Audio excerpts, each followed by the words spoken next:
Hi, this is Marsha. And this is Kelly. We are the 2U's of 2U's Fiber Adventures. Thanks for stopping by. You'll hear about knitting, spinning, dyeing, crocheting, and just about anything else we can think of as a way to play with string. We blog and post show notes at 2usfiberadventures.com. And we invite you to join our 2U's Fiber Adventures group on Ravelry. I'm 100 Projects. And I am Better in Motion. We're both on Instagram and Ravelry, and we look forward to meeting you there. Enjoy the episode.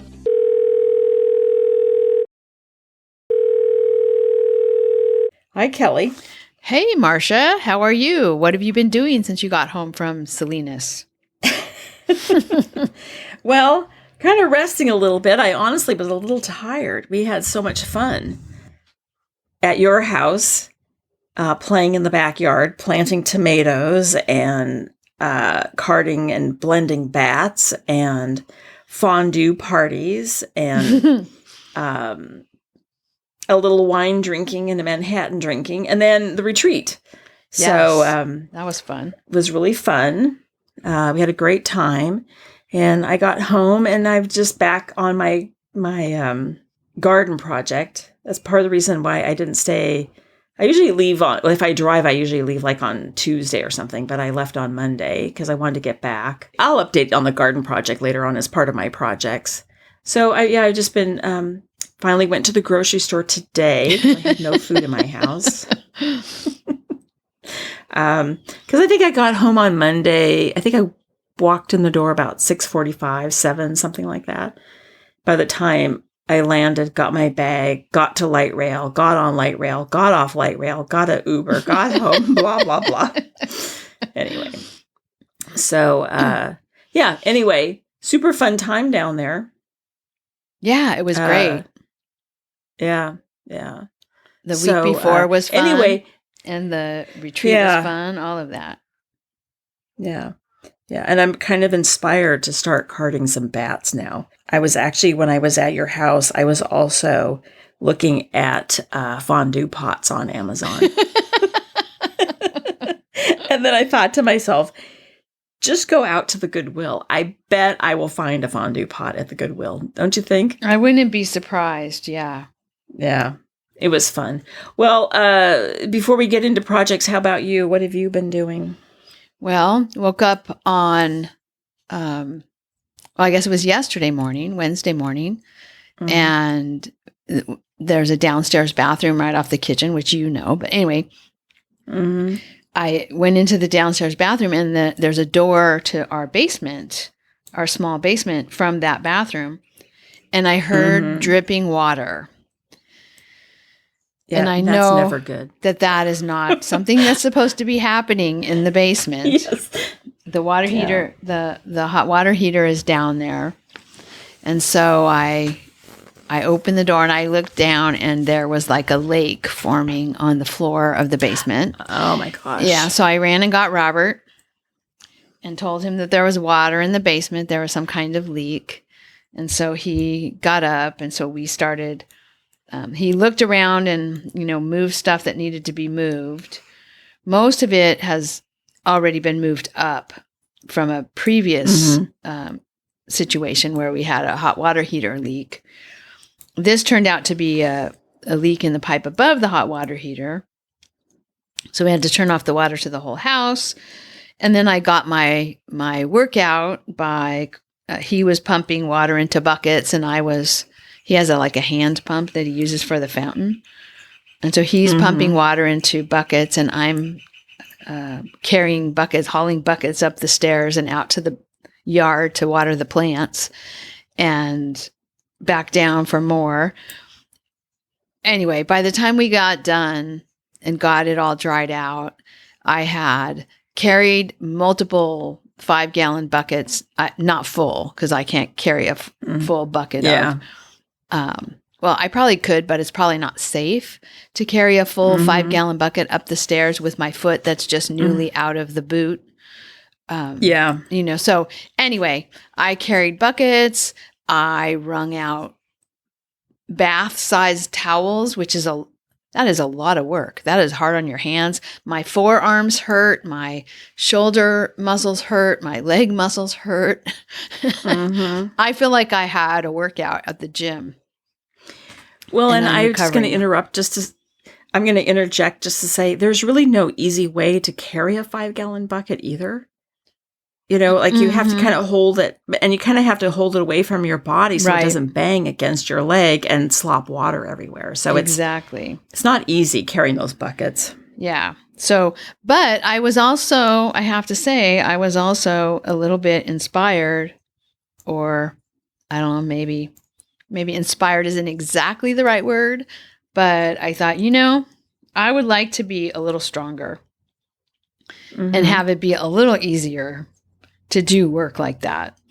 And so I, check with me in a month and see how this is going. But, but I thought, you're going to be sore tomorrow. So I'm considering today, my day off from my workout. And then something is supposed to happen tomorrow morning. We'll see if it does. But I told myself, you might as well not waste it. You got a good start on a workout program. You might as well just continue, the Monday, Wednesday, Friday plan of exercise. So we'll, like I said, check with me in a month and see if I'm still doing it. But can I ask what form that exercise is going to take in the Monday, Wednesday, Friday? I'm not exactly sure. I still have my membership at the gym, which I could go to. Or Robert said, well, you could just carry buckets around the backyard.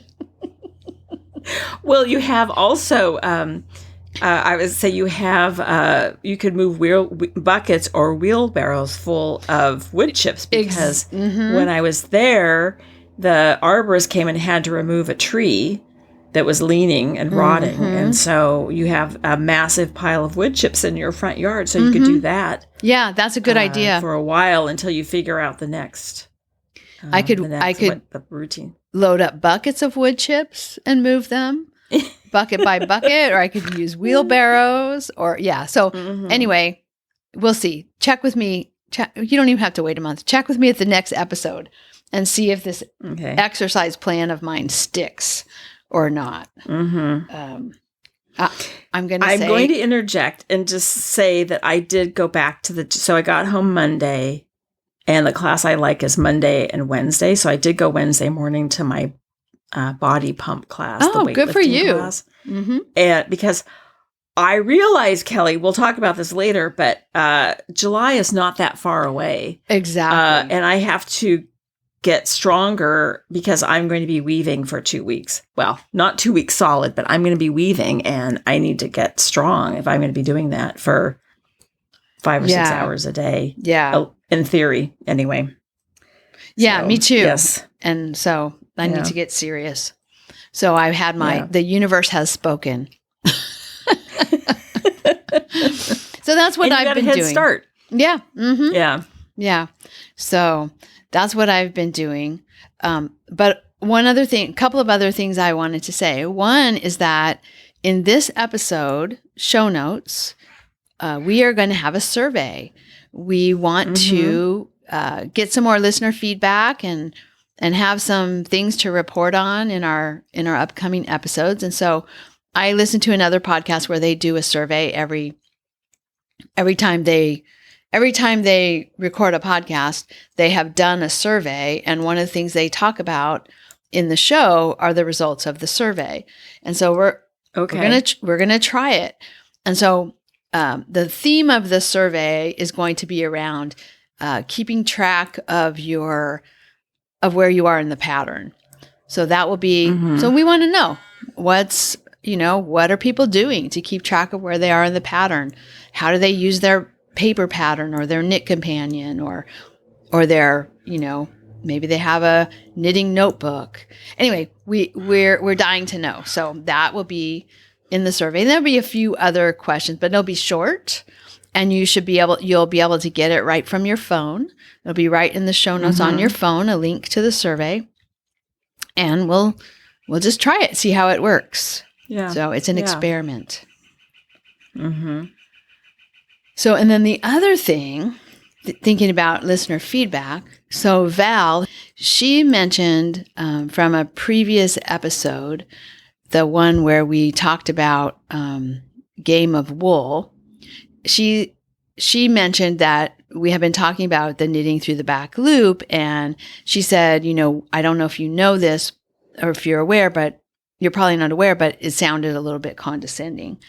And so I went and started looking. She told us it was called Eastern Uncrossed Knitting when you knit through the back loop.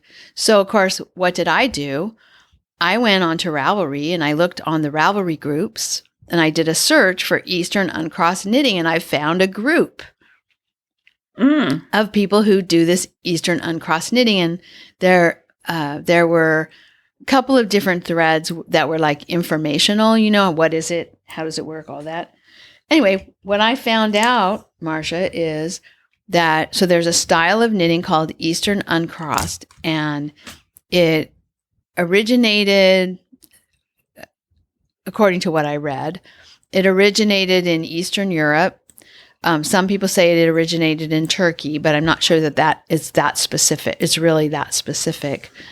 And the uncrossed part of it refers to how when you come back around on the purl side, you uncross your stitches. So they're knitting through the back loop crosses them. And then when you come back the other way, there is a technique that is done to actually uncross them so that you get a knit fabric that looks like the same as what you get doing stockinette by knitting through the front loop. So that was interesting. But the other thing that was really interesting about this this discussion thread in that group is that it not only matters which leg you go through, right? Knit through the front loop or knit through the back loop. So there's all these different ways of knitting. Knit through the front loop or knit through the back loop. And it just basically has to do with who you learned from and how they do it. But also, and I didn't realize this, it matters which way you loop the yarn around. So like, okay, so I have knitting in my hands right now. So I'm knitting through the front loop, and I loop the yarn around from the back to the front to make my knitting stitch. But I could also loop it from the front to the back to make my knitting stitch, and that does something slightly different. And then I can knit through the back loop and wrap my yarn from the back to the front, or I could knit through the back loop and wrap my yarn from the front to the back. And then I'm not sure, like if you're not throwing, if you're picking, again, you could pick from the front or you could pick from the back and get that, that the working yarn wraps around your needle one way or the other way. So these different, let me ask, these different ways of knitting, does the stitch then end up looking like what we think of a knit stitch the way we're knitting, knitting through the front loop with wrapping the yarn around from the back on our right needle? Does the stitch end up looking the same with these other techniques? Yes, if you do a certain thing on your way back. Okay. So if you just do it that way, if you just knit that way, like let's say you just knit through the back loop on the way across, and you don't do anything to compensate for that on your purling back, right? Then it's going to look like knit through the back, well, what we consider to be knit through the back loop, like when you do ribbing where you knit through the back loop and and the stitch is twisted. Yeah. If you do the compensating thing on the back row, it untwists the stitch. And so the same thing happens depending on how you wrap it. Your stitch will be different from the way I knit. But when you come back across the other way, that stitch will then turn and become straight again. It'll be untwisted. So it's very interesting. So I I've not gone back and looked at Game of Wool, but the young woman who was knitting, was she doing, I don't know, do we know if she was doing that technique where I have no idea. She was knitting through the back loop, but we have no idea if she was now untwisting it when she was knitting back. We don't know. Yeah. Right. We don't have that. We don't have that information. And I don't even remember seeing her. I don't really remember actually seeing her knitting. No, I never saw her knitting. I just that one of the judges one of the judges was commenting on it, and I felt bad for the young woman, honestly. Which as I say, I feel bad. I can't remember her name either. But anyway, okay, something new we learned. Yeah. And I wonder if it's a more efficient way of knitting, or just a different way, because everybody learns differently, you know. Yeah, I don't know, and I haven't taken the time. I thought, oh, you know what I should do? I should swatch with all these types and take a look. Like, what happens if you do the exact same thing on your purl stitch? So let's say you twist your purl stitch. Like, anyway, there's just a lot of permutations of what you can do, right? The way you twist it, the way you wrap the yarn, what you do on your way back. It would be interesting to work through all those permutations in a long swatch or in a series of swatches, just to kind of see what happens. I'm sure you could find a tutorial that actually showed you, here's what it looks like if you do this, and here's what it looks like if you do that. Because there was a lot of information in that group, the Eastern Uncrossed Knitting group, that I did not take time to follow links, and I didn't take time to dive into other thread. I was looking at this one thread, and I was just kind of getting the basics from it. But I'm going to look up a YouTube video about this, because I'm just sitting here with my knitting. I'm just doing, stockinette. And if I knit through, I'm just doing this. If I knit through the back loop, it twists the stitch, right? And then I turn the work, and I want to purl.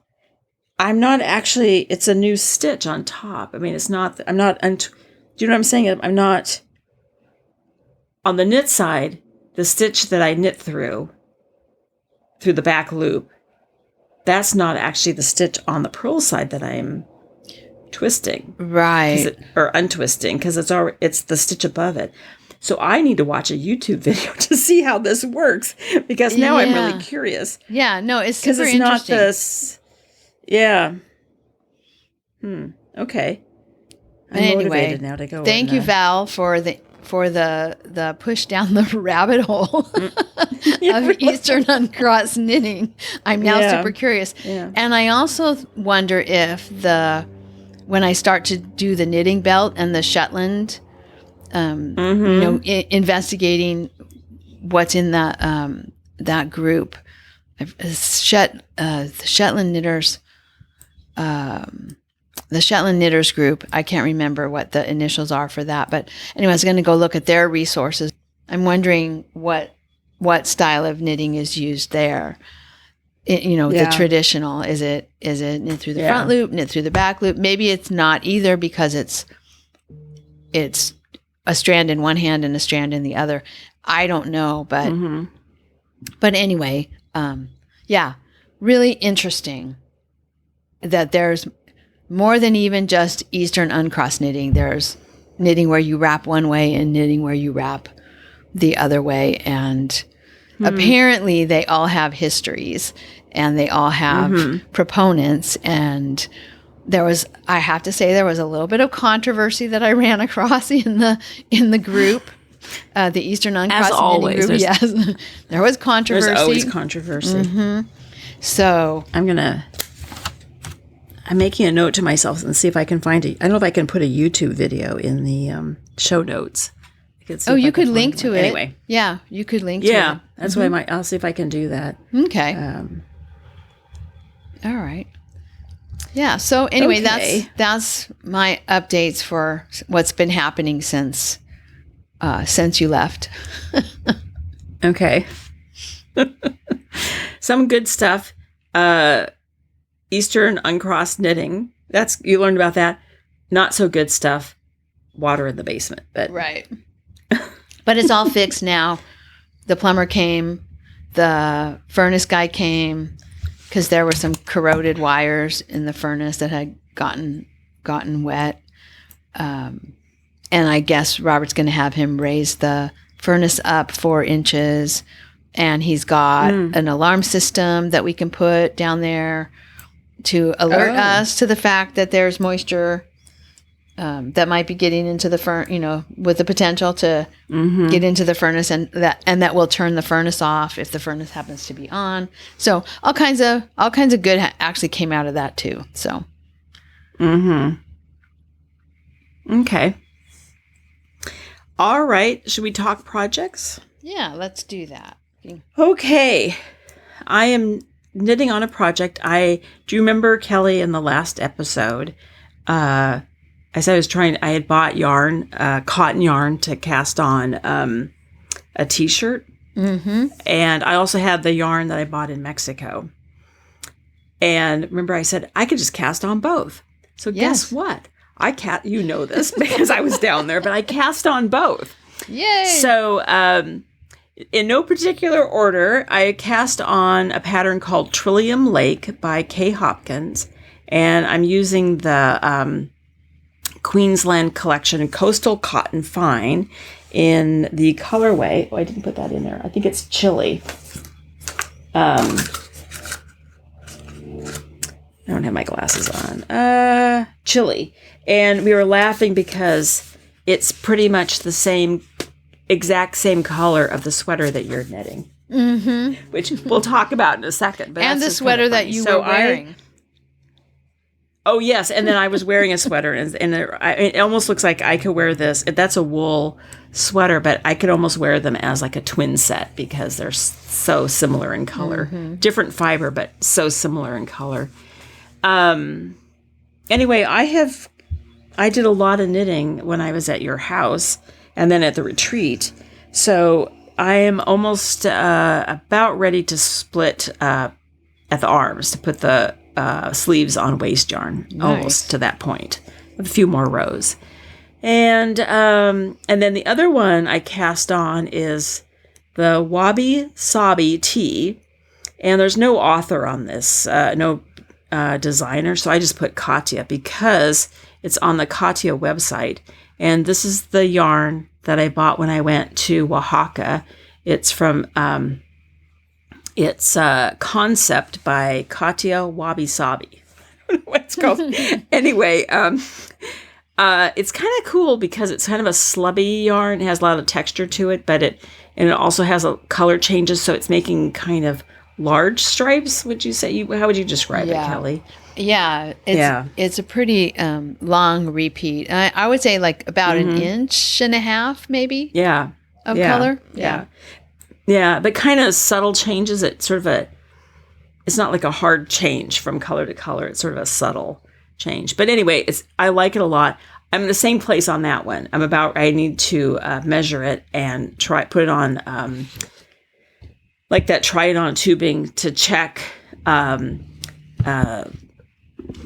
If I have enough length from the neck, the shoulder down to the armholes. I have to check on that. And I will say I didn't quite get gauge. So 2 things about this pattern I just want to say, or about this project, is I had never heard of this, but it was your idea, is you take the larger size, and we did the math. I mean, I'm reducing the larger size by 10%.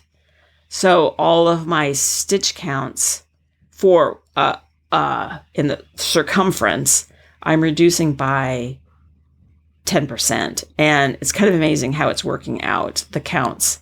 The length is a little bit different because I don't want to reduce that necessarily by 10% because I still need to have the length, right?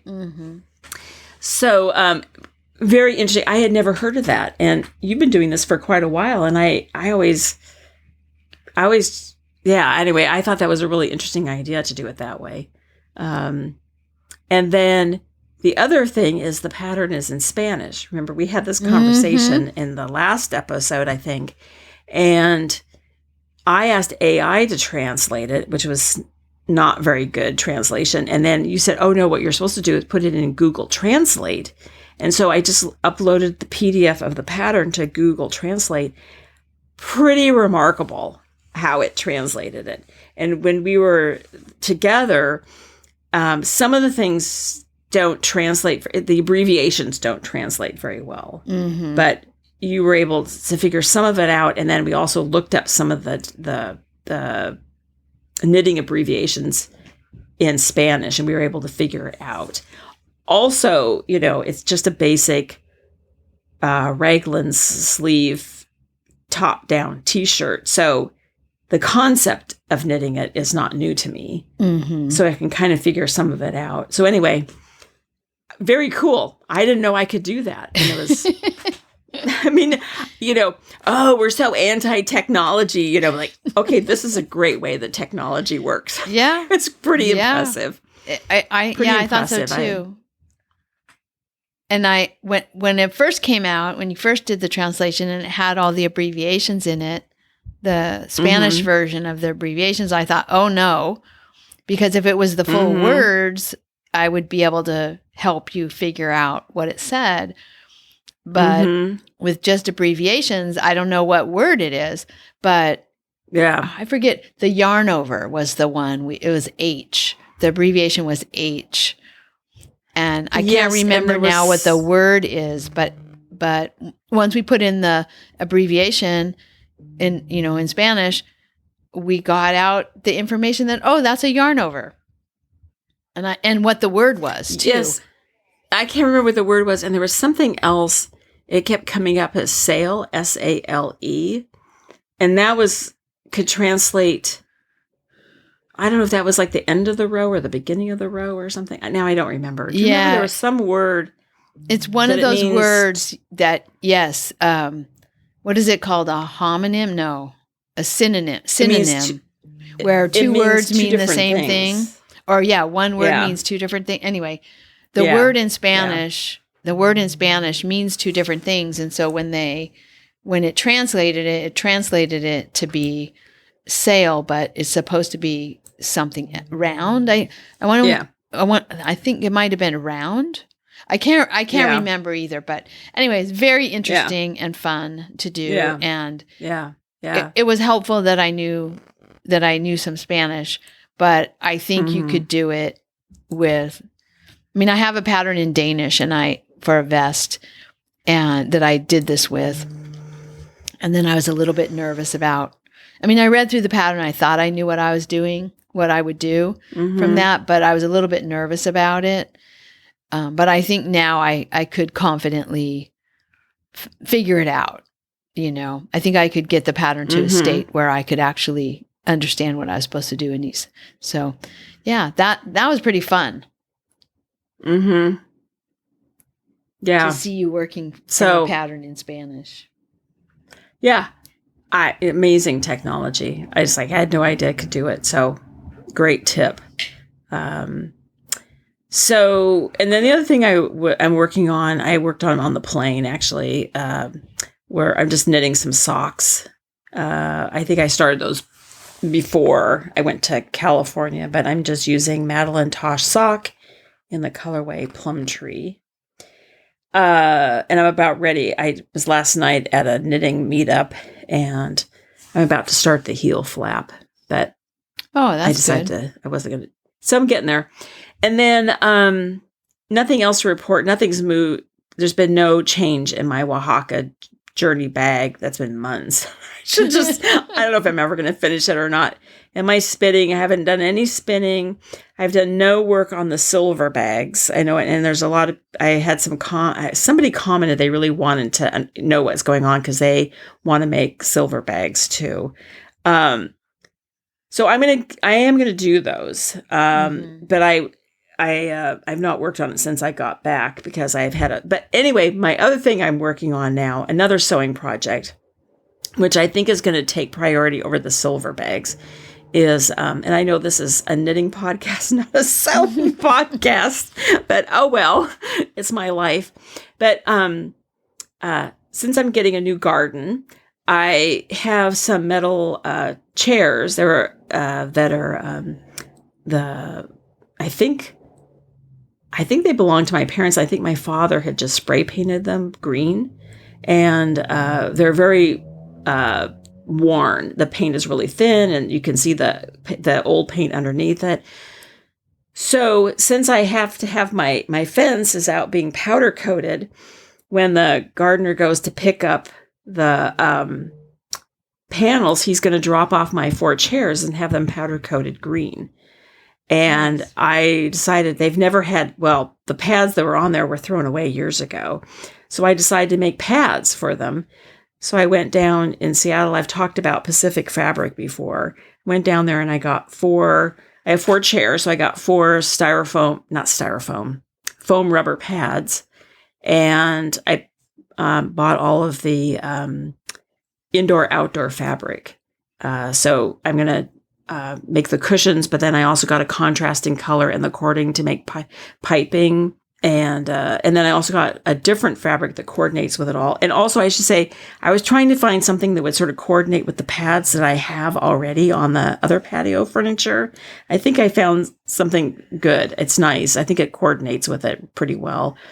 And then I'm also going to make a new cover for the pad for my chaise lounge too. So I got all that fabric, but I discovered they did not have a very good selection of zippers. It's very hard to find zippers these days. Mm-hmm. And have you had trouble getting zippers? I remember for your the Orca Run sweater. Yep. Right. I had to cut a zipper down to the right size, and then the part where you make it stop so it doesn't just pull off the, when you zip it up, it doesn't just pull off the end of the zipper.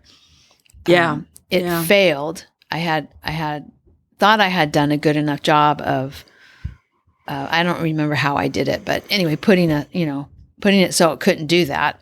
And one day I pulled up my zipper and pulled the zipper pull right off of the zipper. Yeah. So I need to get another zipper. You can actually, there's a place online that you can order zippers, and they have all the YKK zippers and all kinds of different zippers. But I went on it and I got a little overwhelmed, and then I haven't ever been back. But I need to do that for that Run sweater.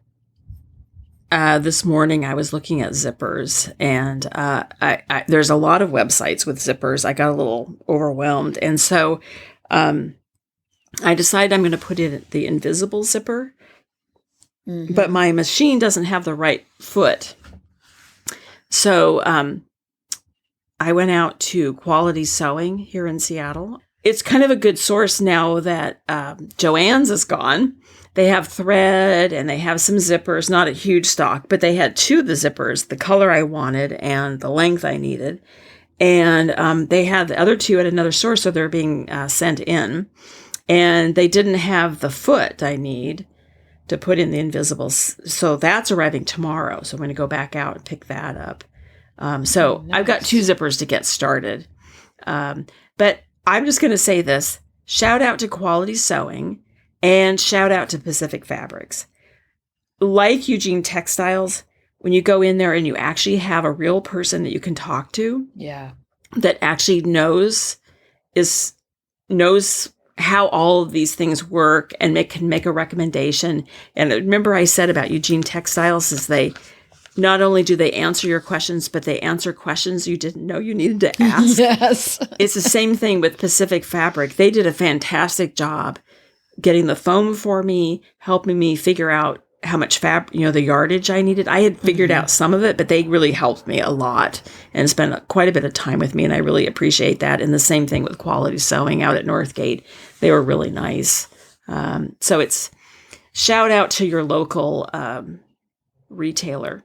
Sometimes you need to talk to an actual person and not a chat bot. Yeah. Yeah. Yes, you do. And then I'm just going to touch on the garden redesign. So I think I've mentioned that the fence panels are all welded and they've been sent out to be powder coated. They're coming back on Monday. This is Thursday that we're recording. So they'll come back on Monday. My chairs will go up to be powder coated. The gate is still a work in progress. And so the gate looks just like the fence panels. And I wanted some decorative elements on it that say, I'm a gate, come this way. So I don't want it literally say, I'm a gate, but I was just picturing what that would look like. I'm a gate, come this way. Yeah. So anyway, I always keep calling John the gardener, but he's more than the gardener. He's doing all this welding and I don't know, he's doing all this stuff. But anyway, John and I went down to a place in Seattle, sort of the Soto area, a blacksmith, and talked to him. Again, another case of talking to an expert, like who knows what they're talking about. Anyway, he's going to make some little decorative elements, nothing crazy, but because with design, sometimes with all creative projects, sometimes you need to know when to stop. Don't put too much on it. So he's just going to design some curls, some little swirls kind of thing. That's not really the right way of explaining it, but some things just to set it apart as a gate from the rest of the fencing material.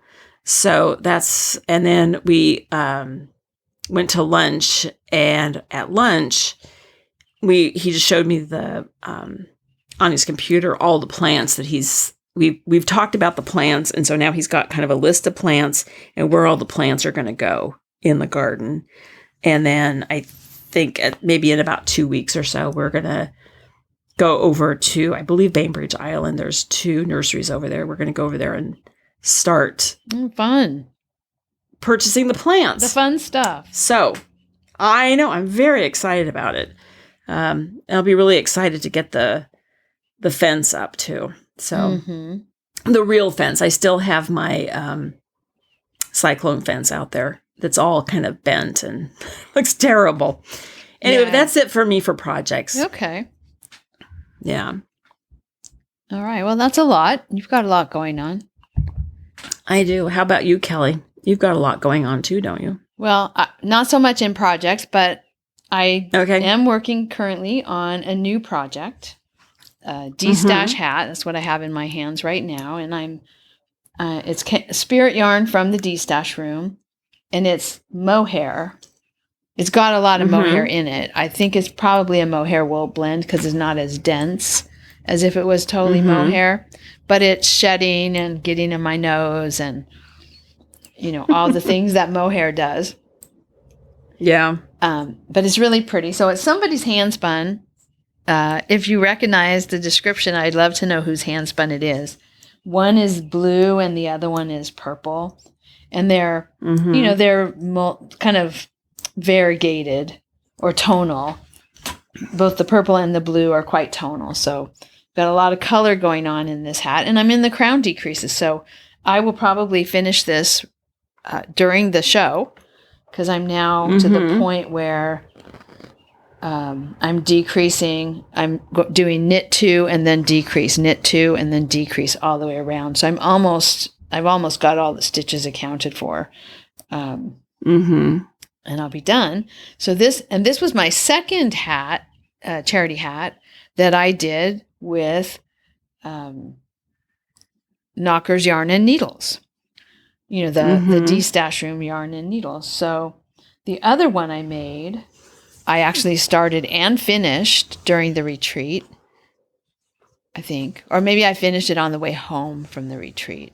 I might not have been all the way finished during the retreat. Yeah. But it was also from Spirit Yarn.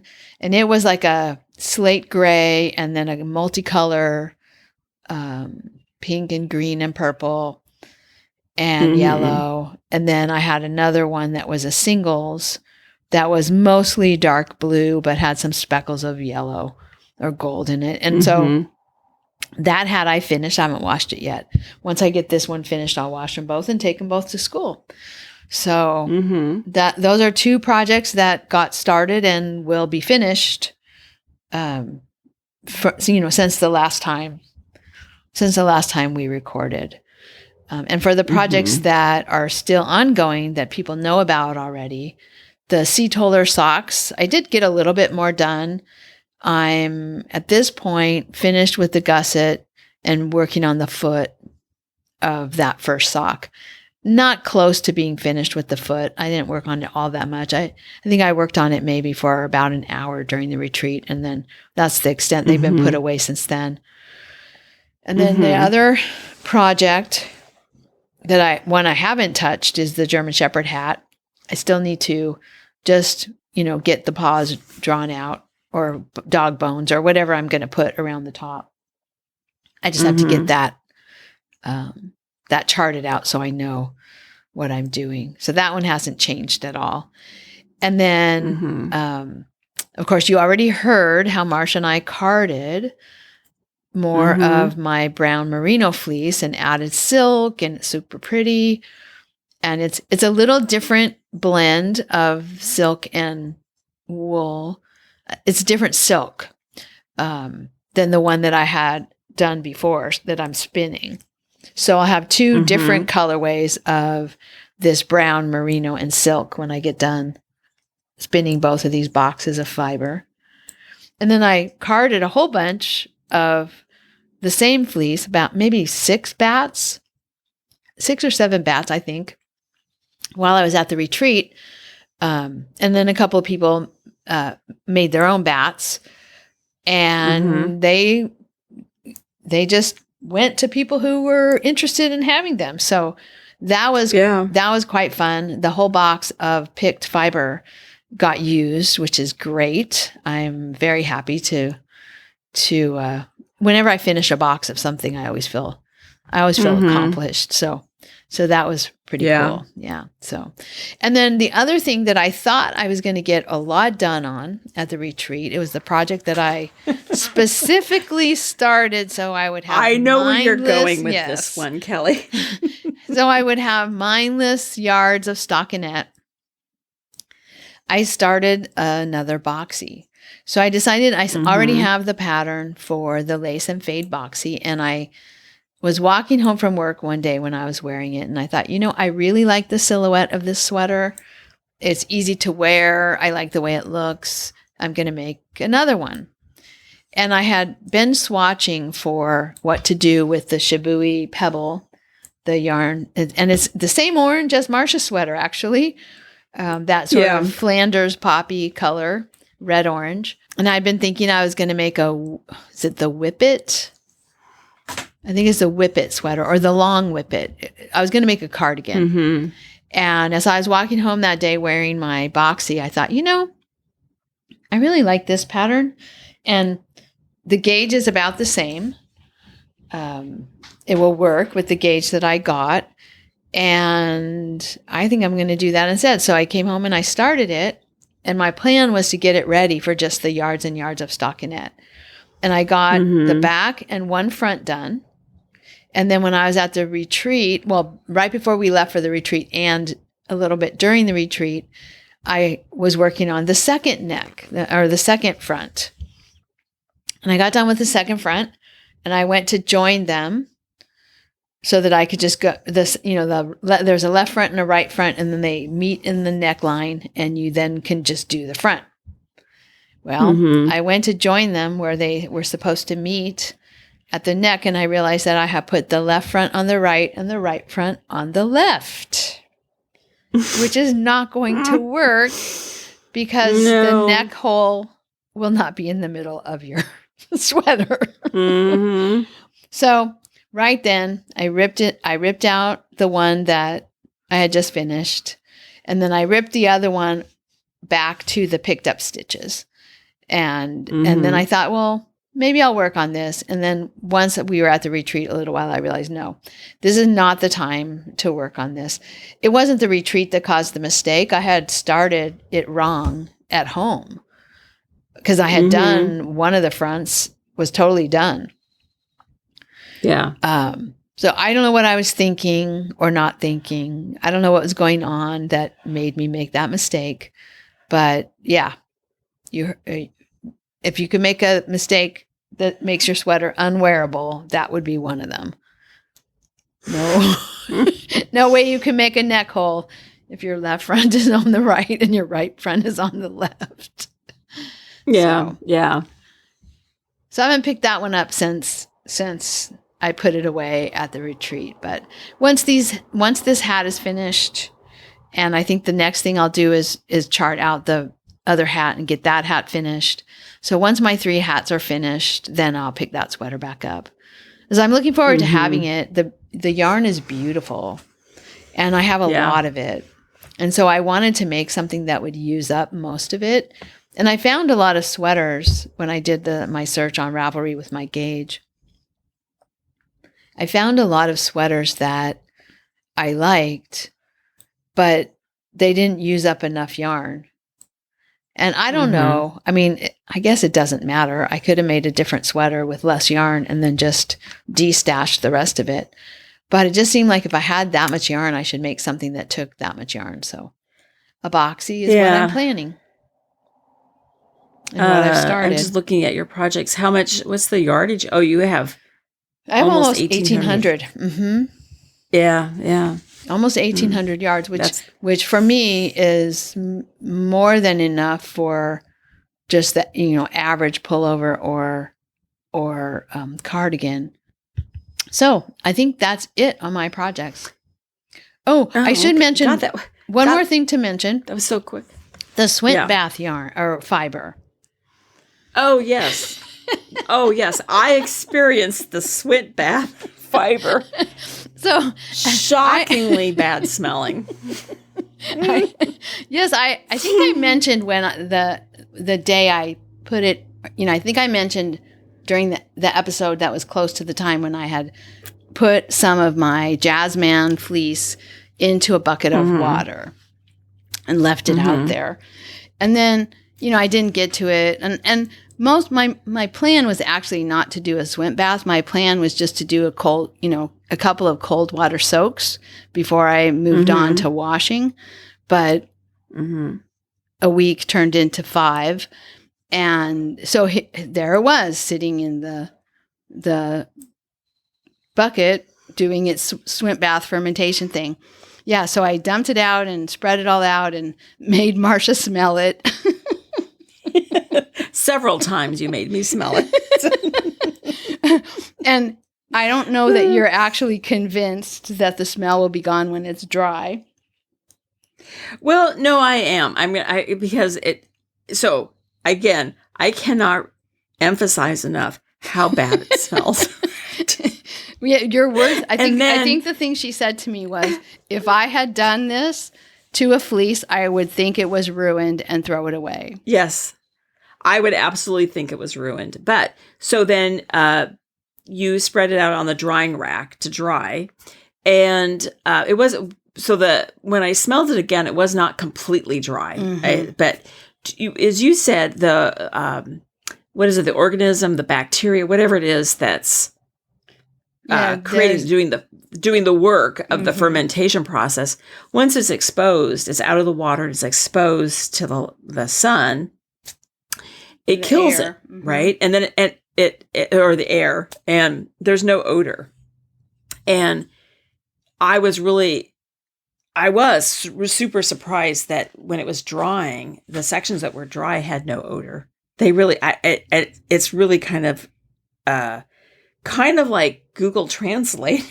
It's kind of a amazing miracle that it does that. Something that smells so bad can have no odor when it just smells like wool. It doesn't smell like that fermenting process. Yeah. When it's dry. And then I asked you, like, if it gets wet again, will it smell like that? And you said no, because the organism is dead. It can't.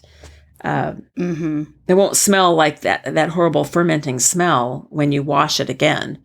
Yeah.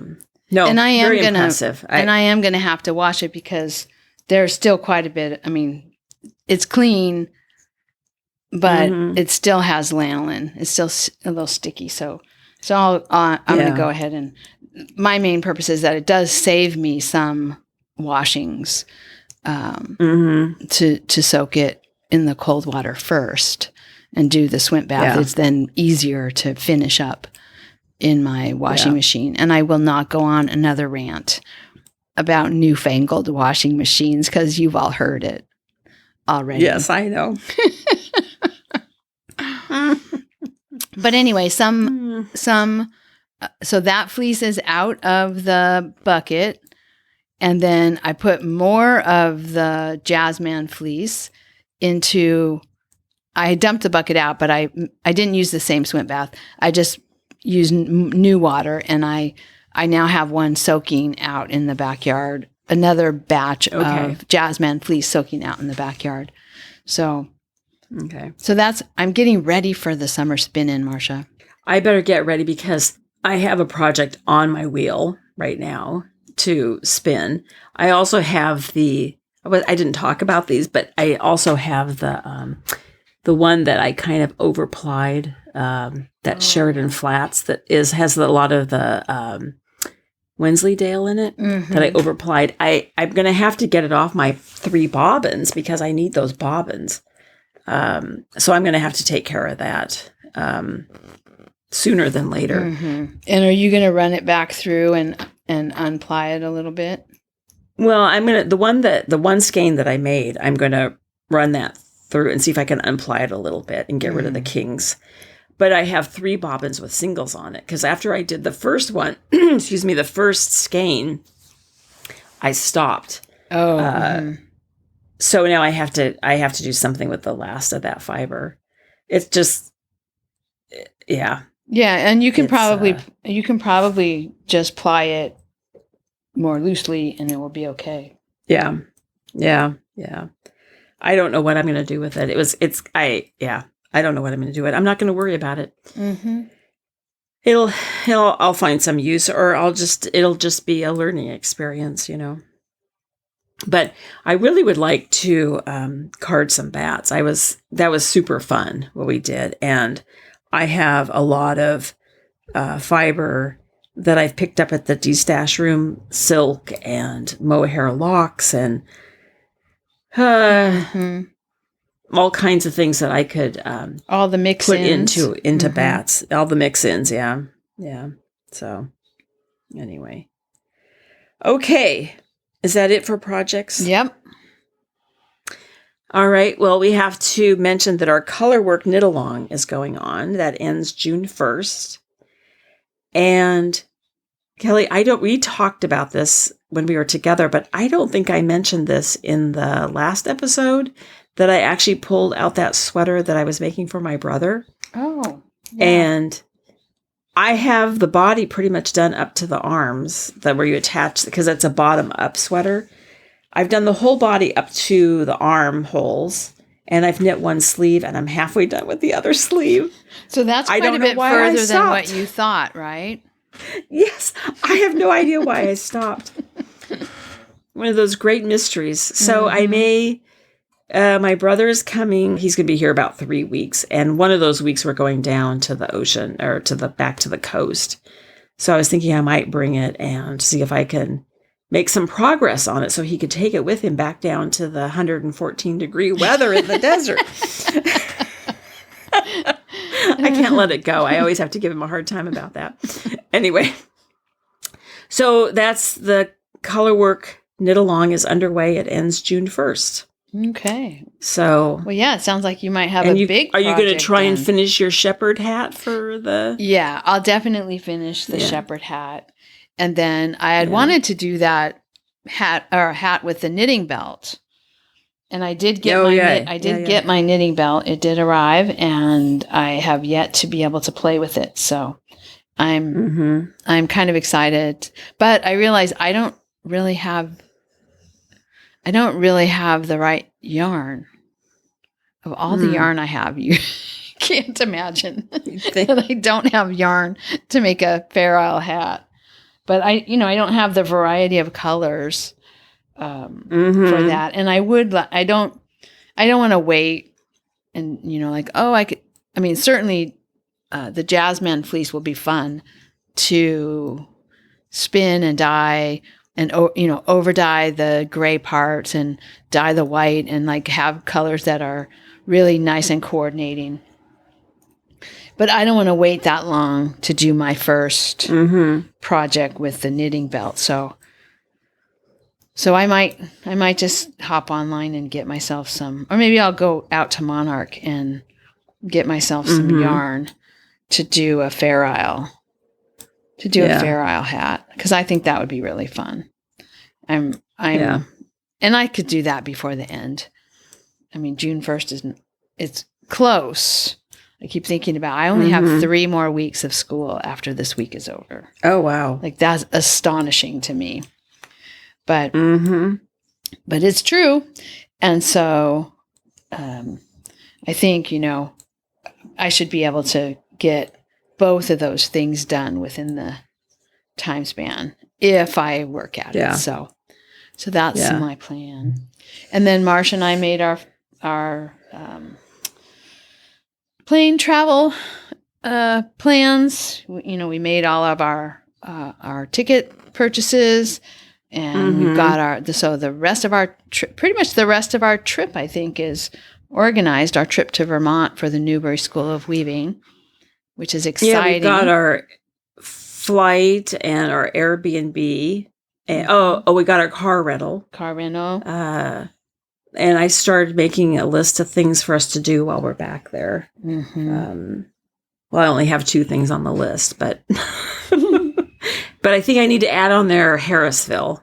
I think that's definitely. And then somebody mentioned the woolly thistle as well, which I think they're close. I don't know. But yeah. Well, and lots of good Val ideas. also was talking about and I've forgotten the name of it. It's in her notes. I have the notes Causeway. On it, the Causeway, yes. I think we need to make a trip to do that. I know. And that just somebody else said that we should actually make a trip we were trying to decide if we should fly into Burlington or Manchester.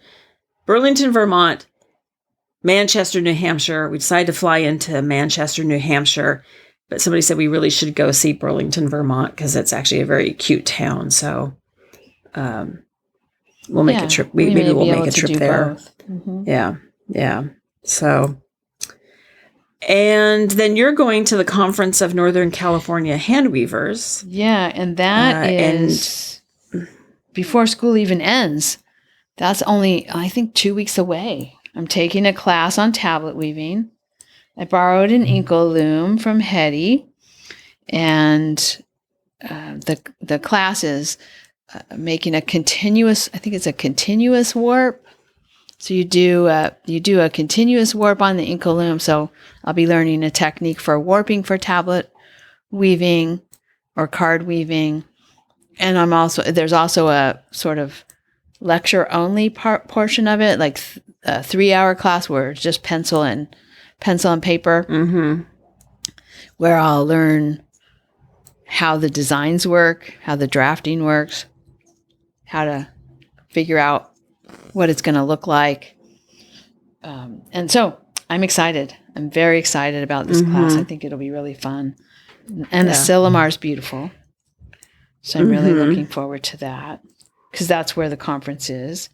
Well, we'll be back in 2 weeks, I guess. We'll try and get back on schedule here. We were a little, with travel and schedules, we were a little behind for a while. So we're trying to get back on track here. So, and if you haven't, if you haven't clicked the link to the survey yet, make sure you click the link and go take our survey. Yeah. It'll be short. And I am just so curious to see what everybody thinks. And the other part about the survey is, I know, I communicate with a lot of people on Ravelry, but there are a lot of listeners who aren't on Ravelry, or who maybe just read it but don't say anything. So this is another way for us to hear from you that I think is going to be really fun. So take the survey. Yes. Okay. Alrighty. Bye. Bye, Kelly. Bye-bye. Thank you so much for listening. To subscribe to the podcast, visit 2usfiberadventures.com. Join us on our adventures on Ravelry and Instagram. I am Better in Motion, and Kelly is 100 Projects. Until next time, we're the 2Us doing our part for World Fleece.